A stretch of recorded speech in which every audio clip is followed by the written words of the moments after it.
the sacrifice of 2,000 years. The Romans came, the Vikings too. So why would we be afraid of you? Yay!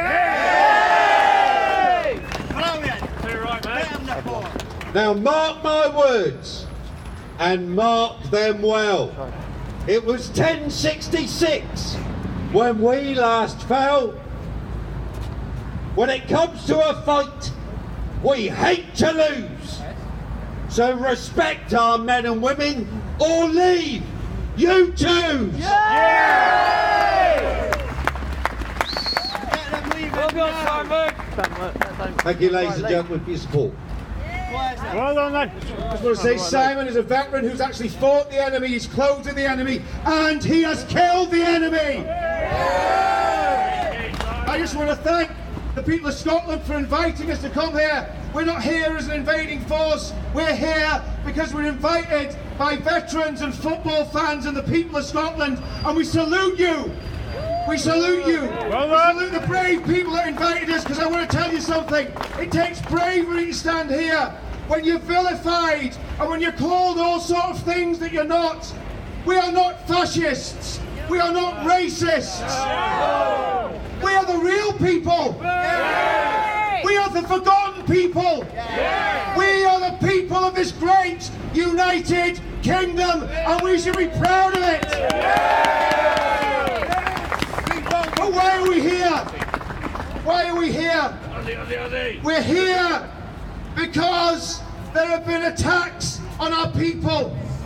There have been attacks on our people since the summer. Little girls have been blown to bits. Police officers and veterans have been stabbed to death. And people socialising on a Saturday night, women out with their husbands, were stabbed in the head and had their throats cut. That is why we are here, and we will stand here until the job is done. And friends, I want to say something else. The fight we're in today is a fight for freedom, because our freedoms have been eroded. When you stand at these demos, you'll be slandered by that rabble over there. They will say all sorts of things about you. They are trying to take away and steal your freedom of speech. We must not let them take our freedom of speech. And there's men standing here. There's men standing here. Asian men. Men from Bangladesh.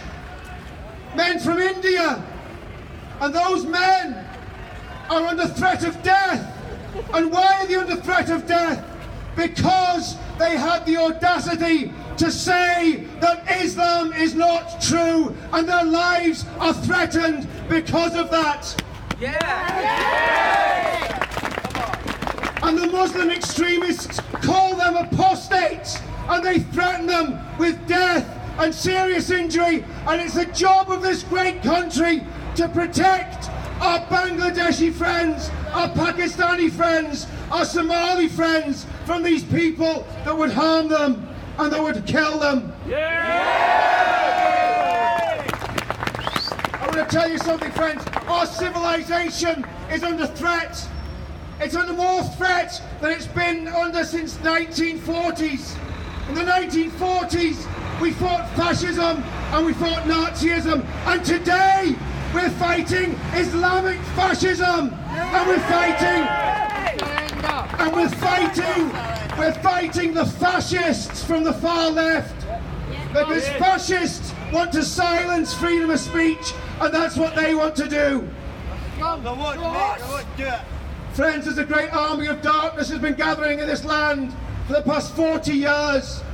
It's been growing slowly and silently, and that great army of darkness has a plan for this country, and that plan is to impose Sharia law on the United Kingdom. It's not going to happen! Never, never, never! It's not going to happen! Islamist terror gangs have been raping our children, raping little girls. That must be stopped. Those people need to be locked up the police need to take it seriously and arrest the grooming gangs and throw away the key. Jihadists returning from fighting, or so-called returning from Syria, where they've been murdering and slaughtering men, women and children. Those jihadists, when they return to the United Kingdom, what does the government want to do? The government wants to give them council houses.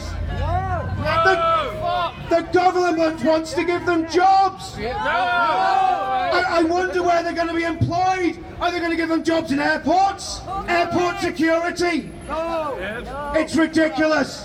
When those jihadists return from Iraq and Syria, they should be arrested. They should be tried for war crimes. And they should be tried for treason. And I want to say something about the people who are speaking out against Islamic terrorists. You see, we're standing against terrorism. That's what our organisation is called. It's called Veterans Against Terrorism. Our stand is against all terrorism, whatever colour, creed it comes from. We're against all terrorism. But men, brave men, that have stood against Islamic fascism for the last 7 and 8 years, their lives are under threat. They're under death threats. They're walking around in bulletproof vests. Our country has a duty to protect anybody that speaks out against Islamic fascism. And I want to finish saying this. Our government gives us advice on what to do when there's a terrorist attack. And our government tells us that we should run. Never run! Never! We should hide. Never! We should tell. Never! That's what school children do. I tell you something, real men stand, fight and protect. And friends, that's what you're doing today. You're taking your stand. This is part of the battle against the Islamization of the United Kingdom. That's part of what we're standing for today. And you can be proud of yourselves. And I want to tell you something. When your grandchildren say to you, what did you do in the battle against the jihadists? You can say, I stood, I fought, and I protected. I'm now going to hand you over to my good friend, Mufassil Islam. Mufassil is of a Bangladeshi origin. He's a great guy. Give him a big round of applause. He's going to speak to you now. A big thank you for the organizers. If you, the doubters, if you do not see people of all races, all colors gathered here against terrorism, then you are colorblind. We are here to say that we stand united against Islamist terrorism. If you don't see my color, then you are colorblind. If you don't see my race, then you are race blind. I can tell you, my friends, I have spread Islam all over the years, for the last 35 years, every part of the globe. And I would love to believe this terrorism has nothing to do with Islam. I cannot hate Muslims. My mother is a devout Muslim. My sisters are devout Muslims. But they won't talk to me because I left Islam. My friends, why should I see my friends Mumit, my friends Nizam, my friends Nurul, my friend Arif down there being ostracized, being subjected to hatred every single day? Why should I see, even living in the UK, we have to look over our shoulders in case we get shot, in case we get hate abuses, in case we get threatened. Is that what we came from? No. We can tell you, my friends, Islam is not a religion of peace. It is not. And if you believe it's a religion of peace, come and debate with us, ex-Muslims. Come and we'll show you. Why Why should we be afraid of freedom of speech? Why should we be ashamed of freedom of speech? I became a British citizen more than 2 decades ago. When I became a British citizen, I took an oath. I took an oath. I took an oath that I will not let this country down, and I will live up to my oath with the last drop of my blood. And I will debate with you in Bengali, in Hindi, in English, in Arabic. Bring it on! I will show the book to your face. And I can tell you, my friends, that here even Islamists are hiding in amongst us. And it's not untrue. And they are using social media just like Twitter, Facebook, to send harasses and abuses and threats to us every single day, every single hour. And there are people, Islamists, I can tell you, Islamist sympathizers, amongst the people who talk about racial equality. I can assure you of that. Now, my friends, if you have any doubt, then look at our faces, look at our lives. We are ostracized, even in this country. And there are organizations and there are shops by our fellow migrants who say, if you hang out with Mufassil Islam, we are not selling products to you. How did you like that? Is that a lie? Definitely not. And there are places here where there are women hiding who are ex-Muslims, and they are being attacked, they are being abused, they are being sent to hospital simply because they hang out with these Muslims. And if you have any doubt, I'm telling you again, look at the lives of the people who are suffering from all over the world because of Islamist terrorism. This has everything to do with Islam. Everything to do with it. And my friends, thank you for having us here. And we can assure you that we are suffering, and our government needs to bring in special laws to protect ex-Muslims like us. Enough is enough. Thank you, my friends. Thank you very much.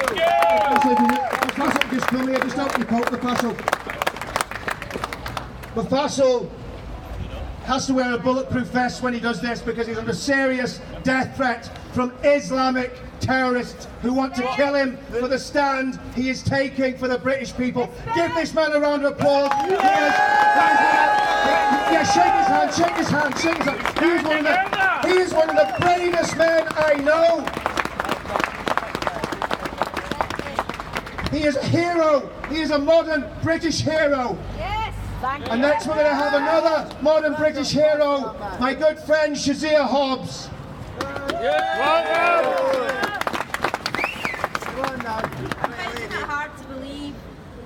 I'm finding it hard to believe that I live in a country that rewards terrorists, people who went into a concert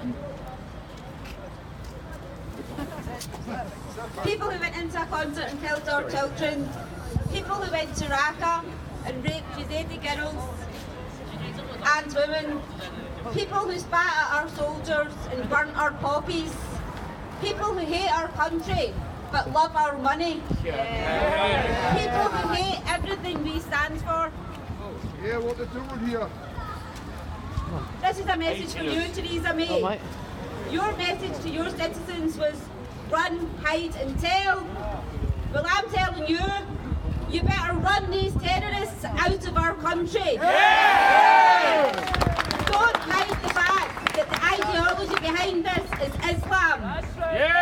And tell us we are out of the EU and the laws that allow these traitors to be treated better than the soldiers who give up their lives to protect us.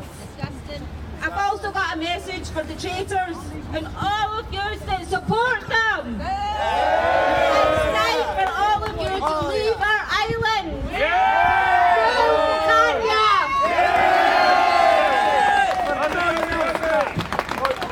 Next we're going to have Tony Bugle, and Tony Bugle is going to talk about the dangers of Sharia law.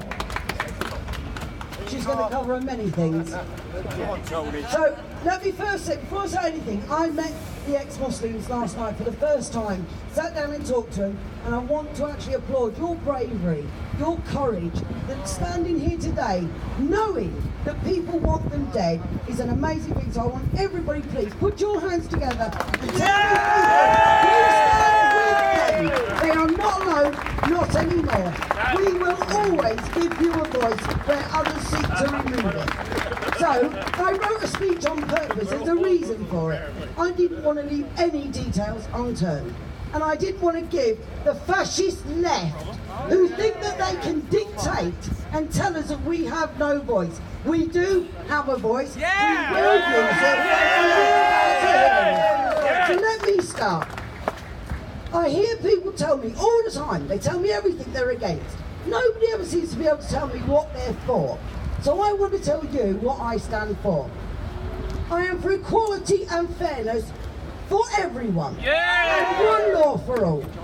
I am for right over wrong and not left over right. Yep. I am for our culture and history being something that we value instead of belittle. I am for our ancient hard-won rights such as freedom of speech, freedom of assembly, and most importantly, the right to agree to disagree without it resulting in violence. Yes. Most importantly, we have a right to hold our government to account for allowing extremism to flourish in our great country. Yes. Because of their actions, we have seen atrocious attacks such as the London 7/7 bombings in 2004, when 4 Islamist extremist suicide bombers detonated bombs on 3 underground trains and a double-decker bus. Can somebody take that top sheet for me, please? Sorry, I've got to get somebody now to be my little man for me. 56 people were killed and 700 were injured. In June 2007, 2 car bombs packed with petrol, gas cylinders and nails were discovered close to nightclubs in central London in an Al-Qaeda-inspired plot. Luckily, the devices failed to ignite and most people are unaware of it. Also in June 2007, the glass doors of Glasgow Airport Terminal were rammed and an attempt was made to set it on fire. The 2 perpetrators were Islamist extremists. In May 2008, a Muslim convert tried to detonate a bomb in a toilet cafe in Exeter, injuring himself. No one else was hurt, but again, most people are unaware of this. In April 2013, Pavlo Lapshin, a Ukrainian exchange student with clear mental health issues, stabbed to death Mohammed Salim just 5 days after arriving here.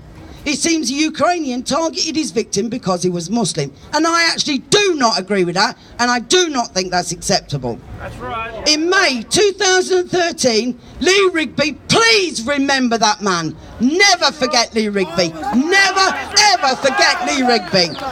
He was brutally murdered by 2 Islamist extremists in Woolwich. That man was brutally butchered outside of a primary school. Don't forget that either. Children had to witness that. We'll never forget. Good man.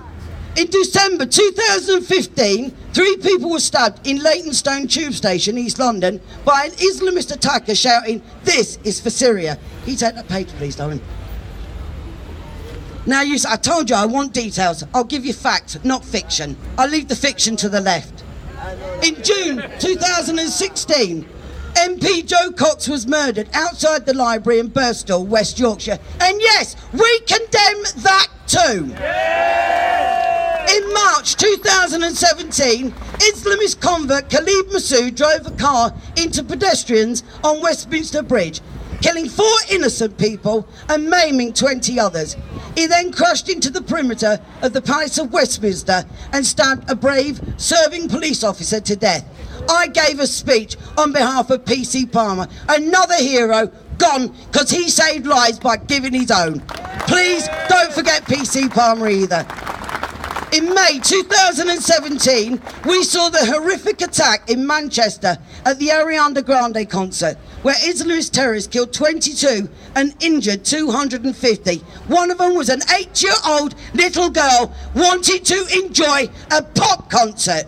It's music, it's our right. How dare you target our children? Yeah. In June 2017, there was a van ramming and stabbing at London Bridge and Borough Market, where the FLA laid wreaths in memory. 3 Islamist terrorists killed 8 people and injured dozens more. This September, a bucket bomb was set off on the tube stations at Parsons Green. 22 people were injured. These are just the ones that I can think of, but I know there were a lot more than this. I know we have friends all over Europe. Attacks take place there on a daily basis.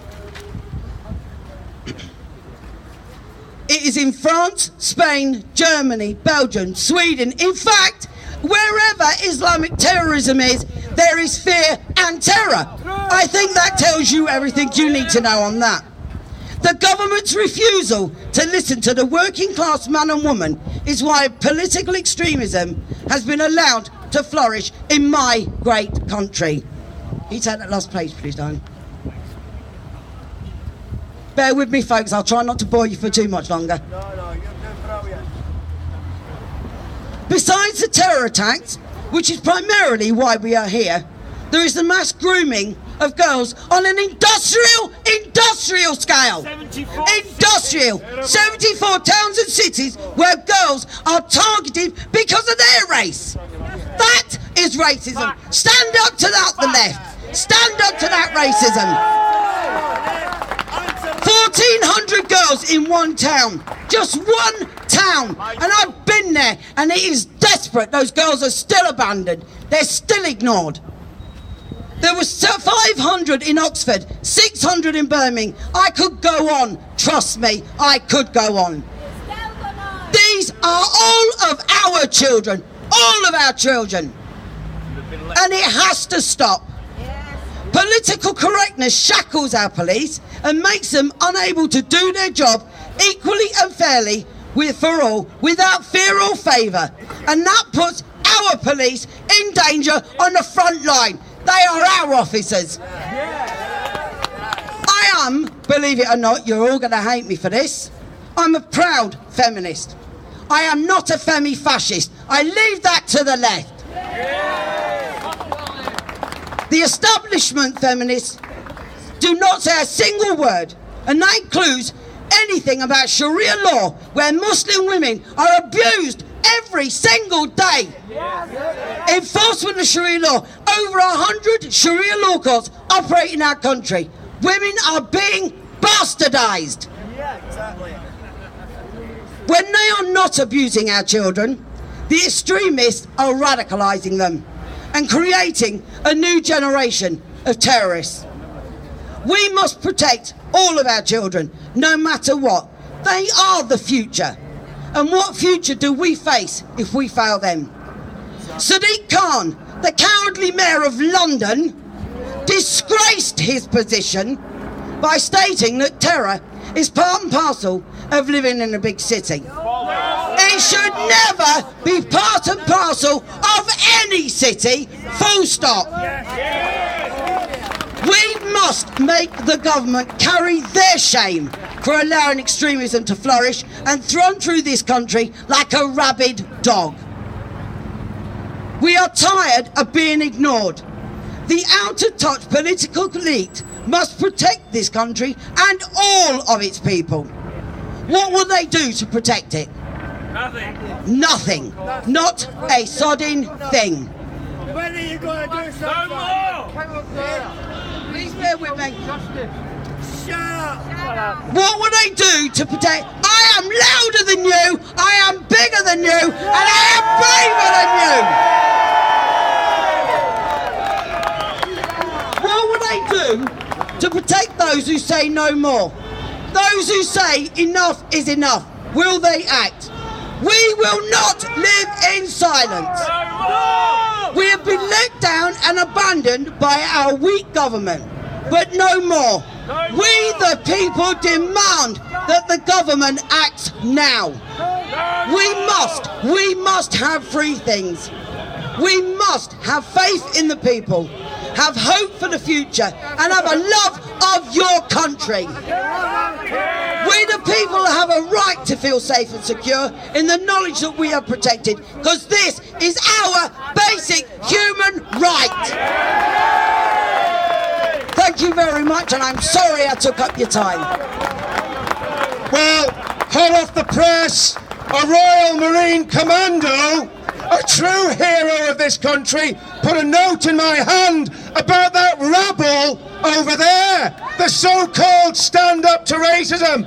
And this is what he said in his little note that he put in my hand. He said to the counter-demo, Stand Up to Racism, or whatever they call themselves, if you're not